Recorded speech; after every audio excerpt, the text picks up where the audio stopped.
Hello and welcome to NewsClick. Today we have with us Professor Aijaz Ahmed, and we'll be discussing the current unrest that is taking place in Europe. Aijaz, good to have you back with us. Thank you. Good to be back. There seems to be a lot of unrest that is taking place today.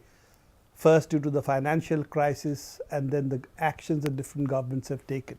French, the Greek, and now the English all seem to be upset at the kind of measures that have been taken. The Irish also, I think we have seen the harshest budget and the harshest cuts for a very long time taking place in Ireland. What do you make of all this? Well, I'm actually surprised that there is so little disturbance. What's going on in Europe, I think, is the biggest attack by capital on labor since the 1930s. And that's one sort of thing. That's one way of looking at it. And it's across all regions and all types of governments. Socialist governments in Greece and in Spain, for example, are doing the same thing as this very right-wing Cameron government that has come into Britain. Likewise, regions. It is in the former Soviet, the states that broke away from the Soviet Union, such as Latvia or Hungary or something. It is happening in Portugal and Spain and Ireland and so on. It's happening across, and of course France. Another way of looking at it is that what has been done in the United States over a period of some 40 years since 1970, where, since 1971, real wages in the United States have been completely stagnant. There has been no rise in real wages in 40 years in the United States. In Britain, despite the Thatchers and the Christian Democrats and this, that, and the other, it has not been that bad. Moreover, the social state in Europe, in most of the European countries, was so much more stronger that even Thatcher could not dismantle it the way, people like Reagan and so on did it. And so on. So the attack that did not come or did not succeed in Europe through that whole period is now coming in a very, very big way, and the recession or depression or whatever you call it, 2008, 2009, the United States recession, has had the same kinds of effects in Europe, and that is being used to do all this. Beyond that, historically, I think the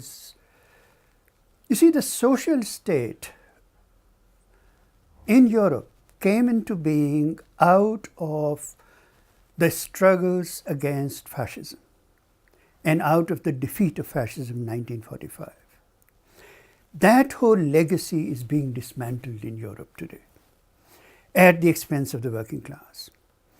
So these sporadic uprisings that we are seeing, in their own way, they are much more militant than they have been in the recent past. In France especially, they have been much more persistent. They keep coming back for the last 3 or 4 years.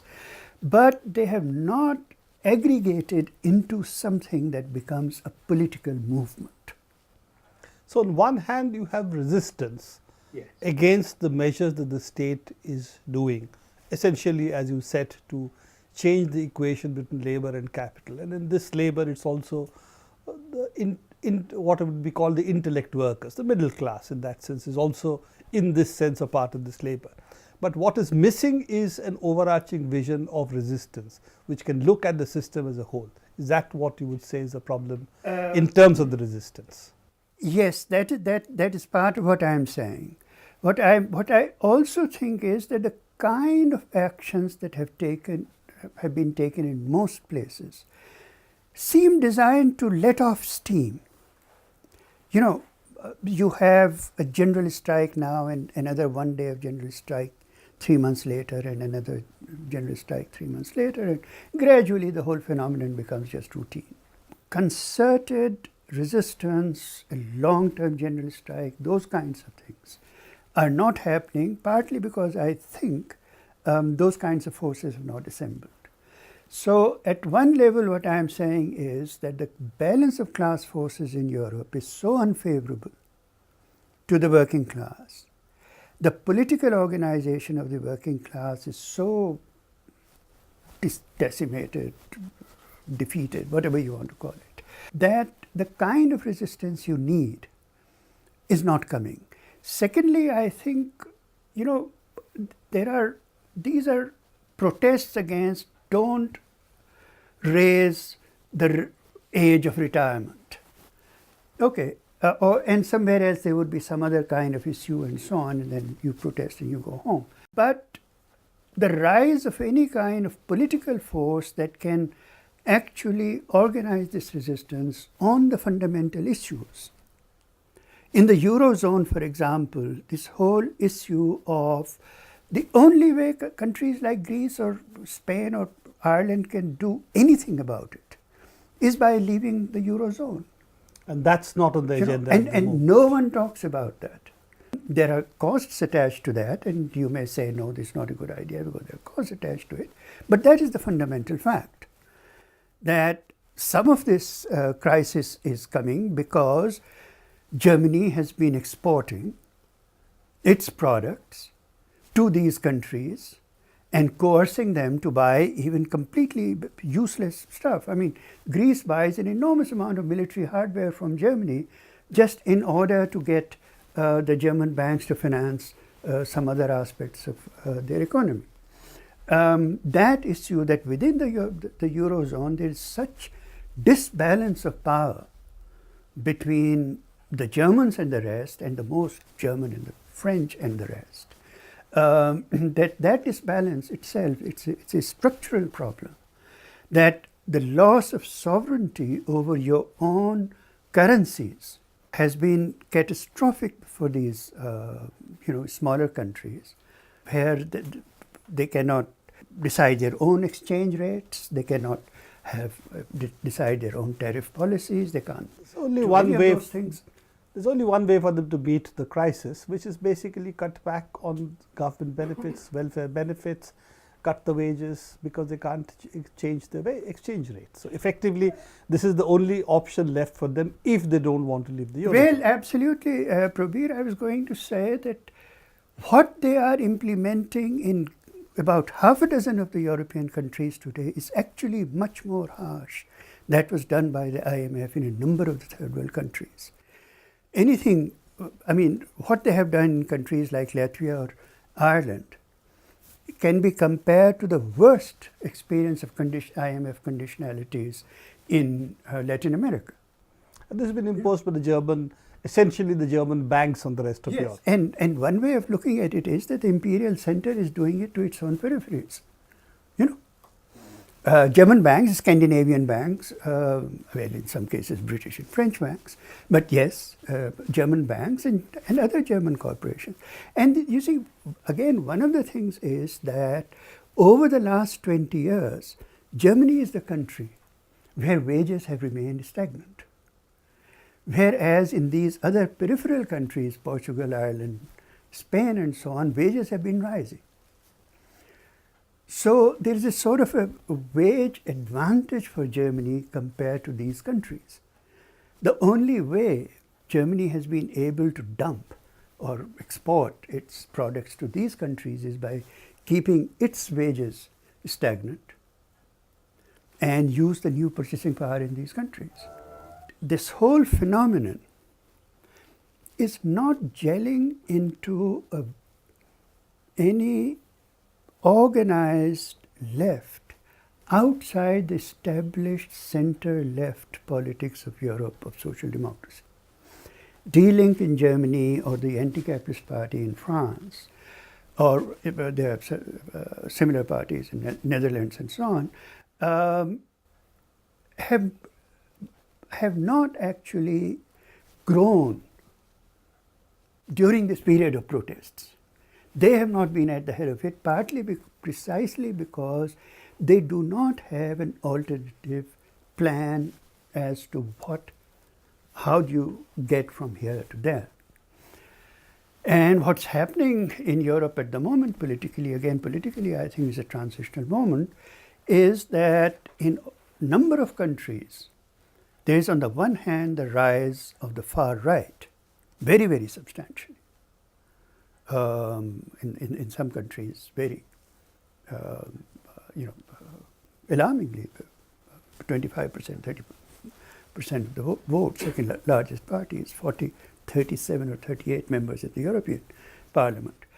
And some growth of the left. Unfortunately, the left, new or old tendencies Doesn't have happen. all split on this issue. Yeah. Each one has sort of squabbled with the other on what it should be. And no one has a grand vision, even one that I could disagree with.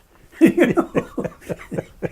I mean, the very fact that you have an anti-capitalist party but not a pro-socialist party in terms of its nomenclature shows that you can unite against something, but you find very difficult to unite for something, which is, I think, the problem of the left in Europe in general, that they're against what is happening, but they're not able to bring themselves to a platform where they can say, we all agree that this is the concrete platform of action for us in the future. And that's the one which is... So far as nomenclature is concerned, the same is in Germany. It's called the link.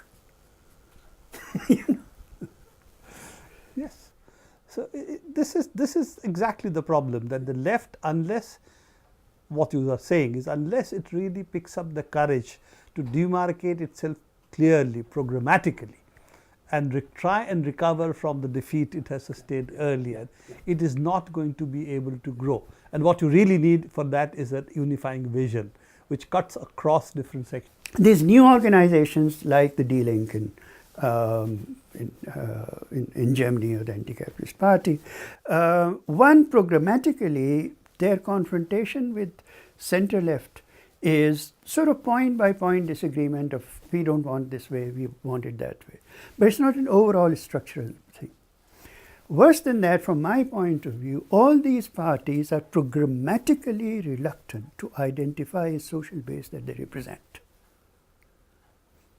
They're still very much in the sort of World Social Forum model of, everybody who doesn't like this system can come to us. So the link among all the dissidents. There's no clear-cut social base, and that is why there's no clear-cut programmatic assertion of this is what we represent, and this is what we want Europe to be.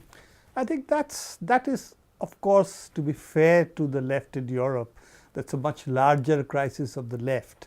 And I think one would be perhaps wrong to think that the answer will emerge only from Europe. We really need to look at the larger crisis of the left, of which, of course, Europe is a part. And some of the interesting developments are there taking place in Latin America, which we can discuss next time. That if you look at the left today, perhaps Latin America is the most interesting set of experiments that are going on there. Now, how much of it means an alternate vision, how much of it is really a specific context of Latin America is a different issue. But there are interesting things going on over there. But otherwise, I think we have to address the larger crisis of the left. And the failure of the left in Europe is basically a part of that. Yeah, the reason why one is particularly concerned with Europe is that within the advanced capitalist countries, North America has never had those kinds of traditions. Europe has had. And Europe has actually had the experience of a very advanced form of the social state. In its final moment of dissolution, they have that whole history to defend and to call upon in terms of what does it mean to build a different kind of Europe. So that is the opportunity they're missing. That is what, and that's what one regrets in terms of the European development. Thanks, Aijaz. I think it's very interesting, and I think we should discuss the larger left politics issues that we are facing internationally today. Thanks. Sure. Thank you very much. Yeah. So I think